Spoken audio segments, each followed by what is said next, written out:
Target with PS Parihar channel में आपका स्वागत है।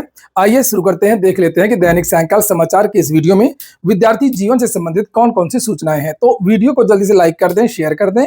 जिन छात्रों ने चैनल को अभी भी सब्सक्राइब न किया हो तो जल्दी से सब्सक्राइब कर लें ताकि आप लोगों को इसी प्रकार की ऑथेंटिक अपडेट से सबसे पहले मिलते रहे। चलिए शुरू करते हैं। जिस तरीके से आप थंबनेल दिख रहे हैं उसी तरीके से सूचनाओं पर चर्चा करेंगे। तो पहली सूचना रेलवे की है। रेलवे से एक और नई भर्ती का जो विज्ञापन जारी हो गया। पदों की संख्या आप लोग देख सकते हैं 6180 है और यहाँ पर कुछ महत्वपूर्ण तारीखें वगैरह भी दी गई हैं। जैसे आप लोग देख सकते हैं 28 जून, ये 28 जून से आप लोग ऑनलाइन आवेदन कर सकेंगे। 28 जुलाई इसकी लास्ट डेट है और ये जो नोटिफिकेशन है ये टेक्नीशियंस की भर्ती को लेकर के है। Technician grade first signal, technician grade third, और इसमें पे लेवल वगैरह के बारे में जानकारी दी गई है। पे लेवल 5 की सीटें कितनी गई 180 और पे लेवल सेकेंड है 19,900। इनिशियल पे इसकी 6,000 पद हैं। इसकी एज 18 से 30, इसकी एज 18 से 33। तो पदों की संख्या बहुत चौंकाने वाली है, पदों की संख्या बहुत कम है। ये अंदाजा लगाया जा रहा था कि लगभग 14,000 पदों पर भर्ती आएगी, लेकिन पता नहीं क्यों रेलवे अब बहुत कम भर्तियां दे रहा है।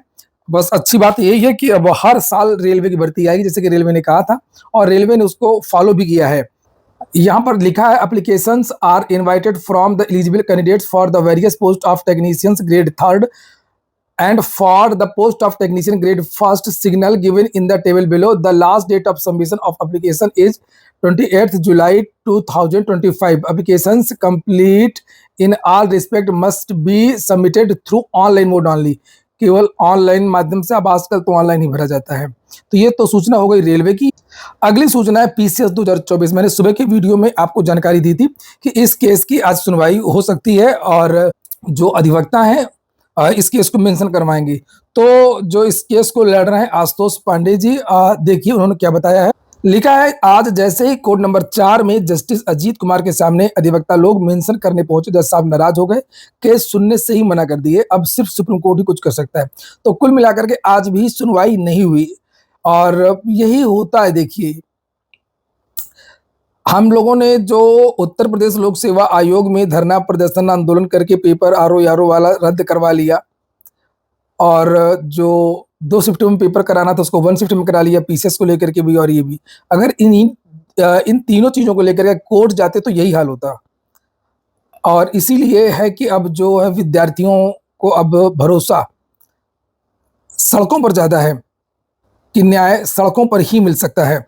अब आगे क्या होगा, अब फिर से विद्यार्थी अब नई रिट डालेंगे, ये करेंगे वो करेंगे, लेकिन अब तो 29 तारीख से तो इसी महीने मेंस के एग्जाम शुरू हो रहे हैं और जहाँ मेंस के एग्जाम हो गए तो अब जानते ही हैं भर्ती प्रक्रिया आगे बढ़ जाती है, फिर तो कोर्ट करवैया और वो हो जाता है। तो विद्यार्थियों की मांग यही थी कि पीसीएस में 2019 के पहले जिस तरीके से कट ऑफ वगैरह जारी किया जाता था, फाइनल आंसर की जारी की जाती थी, तो ये चीजें जारी होनी चाहिए। क्योंकि पीसीएस जो है वो यूपीएससी नहीं है। यूपीएससी को फॉलो जरूर करता है और कहता भी है कि यूपीएससी ऐसा करता है तो हम भी ऐसा करते हैं, मगर यूपीएससी के प्रश्न इतने विवादित नहीं होते हैं, इतने खराब नहीं होते हैं, इतने ब्लंडर मिस्टेक नहीं होते हैं जिस तरीके से पीसीएस के होते हैं। आप लोगों ने सुना होगा कि लगभग 1 साल पहले उत्तर प्रदेश लोक सेवा आयोग ने 100 से ज्यादा विशेषज्ञों को बाहर का रास्ता दिखाया था। इस बार भी बहुत सारे प्रश्न गलत हैं, लगभग 86 प्रश्नों पर आपत्तियां दर्ज कराई गई हैं।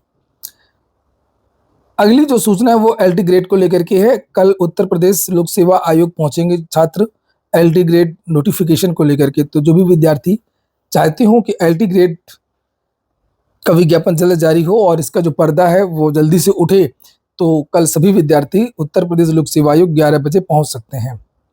अगली जो सूचना है वो नई शिक्षक भर्ती को लेकर के है। चेयरमैन का बयान आया है, ये देख सकते हैं, ये दिया है। आयोग की अभ्यर्थियों के साथ पूरी सहानुभूति है। शिक्षकों के रिक्त पदों का अधियाचन भेजने पर मैंने स्वयं बेसिक और माध्यमिक शिक्षा विभाग के अफसरों से बात की है, जल्द ही इसका सकारात्मक नतीजा निकलेगा।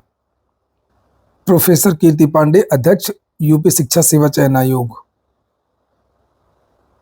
नई भर्तियों को लेकर के आज जिन विद्यार्थियों ने आज धरना प्रदर्शन किया था युवा मंच के नेतृत्व में, तो आज जो वार्ता हुई उसमें ये कहा गया है कि नई भर्तियां अक्टूबर से निकलना शुरू होंगी। सितंबर में टीटी का विज्ञापन जारी होगा और अक्टूबर से टीजीटी, पीजीटी और अन्य जितनी भी शिक्षक भर्तियां हैं उनके विज्ञापन निकलेंगे। वहीं पर आयोग के अधिकारियों का भी बयान है नई भर्तियों को लेकर के। आज ये अच्छा खासा लेख है, देख रहे हैं आप लोग, मीडिया कवर कर रहा है भर्तियों का मुद्दा।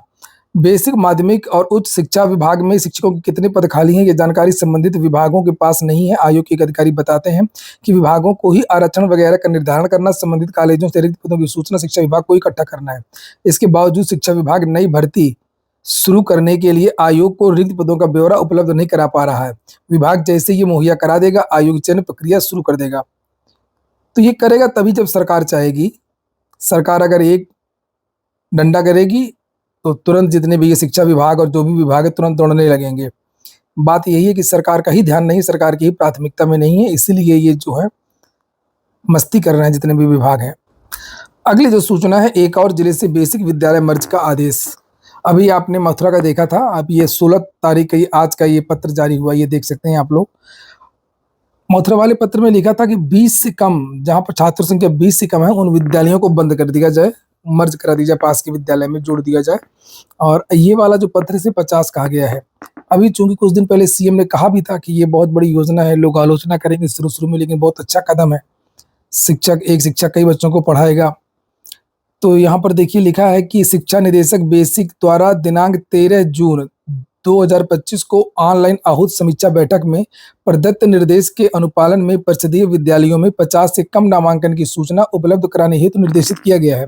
उक्त आदेश के अनुपालन में 50 से कम नामांकन वाले परिषदीय विद्यालयों की सूचना हेतु प्रारूप सॉफ्ट कॉपी में संलग्न कर इस आशय के साथ प्रेषित है कि निर्धारित प्रारूप पर सूचना सॉफ्ट कॉपी में एवं हस्ताक्षरित प्रति हार्ड कॉपी में अधो हस्ताक्षरित कार्यालय को पत्र प्राप्ति के 3 दिवस के भीतर उपलब्ध कराना सुनिश्चित करें। तो अब ये अलग अलग जिलों में इस तरीके की जो सूची है वो बनने लगी है। अब यहाँ से आप समझ सकते हैं कि आगे क्या होने वाला है। तो अगर ये विद्यालय जहाँ पर 50 से कम बच्चे हैं या 20 से कम बच्चे अगर ये बंद हो जाएंगे, तो उनको क्या लगता है कि जो बच्चे हैं वो दूर के विद्यालय में जाएंगे? छोटे बच्चे जो कक्षा 1 में पढ़ रहे हैं, 2 में पढ़ रहे हैं, वो दूर कैसे जाएंगे? तो शिक्षा से वंचित हो जाएंगे गरीब बच्चे। अभी तो वो चले भी जाते हैं, भले ही वो खाना खाने जाते हों, वजीफा के लिए जाते हों, कपड़े के लिए जाते हों, थोड़ी बहुत शिक्षा के लिए जाते हों, फिर तो बिल्कुल ही उदासीन हो जाएंगे। तो सरकार ऐसा ना करे। इसके पहले भी सरकार लगभग 26,000 जो विद्यालय है वो पहले बंद कर चुकी है। 27,000 से ज़्यादा विद्यालय बंद होने वाले हैं। 1 लाख से ज़्यादा शिक्षकों के पद पहले ही समाप्त हो चुके हैं। इसको लेकर के मैं पहले ही वीडियो बना चुका हूँ।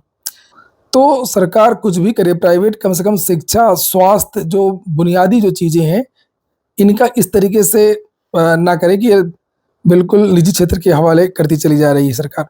तो ठीक है दोस्तों, ये हो गया आज का वीडियो। वीडियो आपको अच्छा लगा हो, काम का हो तो लाइक अवश्य कर दें। जिन छात्रों ने चैनल को सब्सक्राइब ना किया हो, सब्सक्राइब कर लें। पूरा वीडियो सुनने के लिए बहुत बहुत धन्यवाद।